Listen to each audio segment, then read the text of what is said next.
let me just explain in 2 minutes the Ukraine war.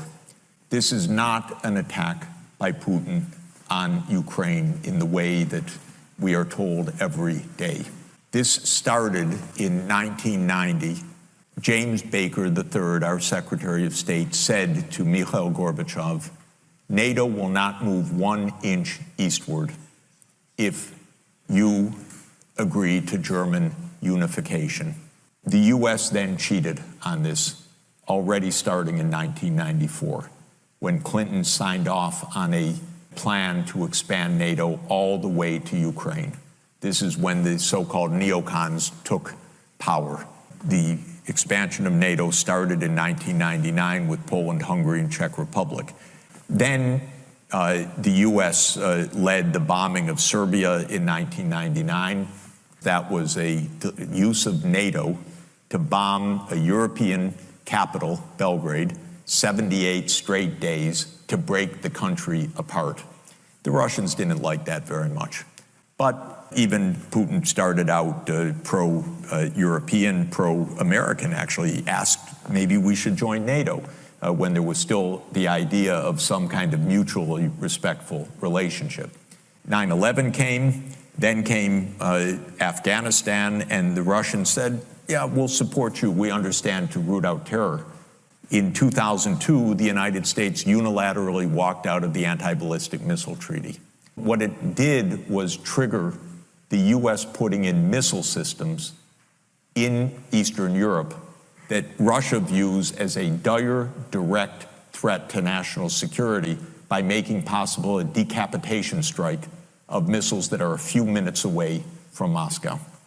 In 2004-05, we engaged in a soft regime change operation in Ukraine, the so-called First Color Revolution.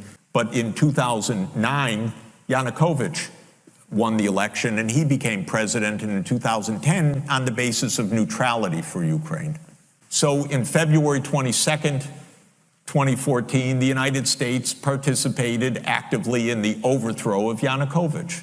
They intercepted a really ugly call between Victoria Nuland and the U.S. ambassador to Ukraine, Jeffrey Piat, who's a senior State Department official till today.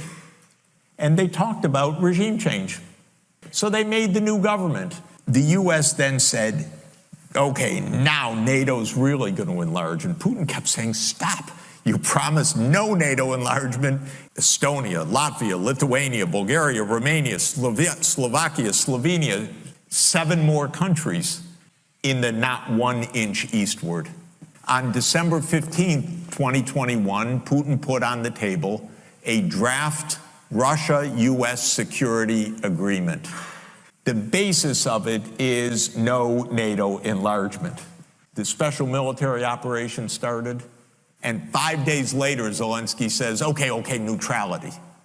And then the United States and Britain said, no way. You guys fight on. We got your back. We don't have your front. You're all going to die. But we got your back. That's 600,000 deaths now of Ukrainians since Boris Johnson flew to Kyiv to tell them to be brave. Absolutely ghastly. We have to understand we're not dealing with, as we're told every day, with this madman like Hitler. This is complete bogus, fake history that is a purely PR narrative of the U.S. government. We're playing games here. So, God forbid a nuclear power comes at us. I don't know what's going to happen. But we came at them.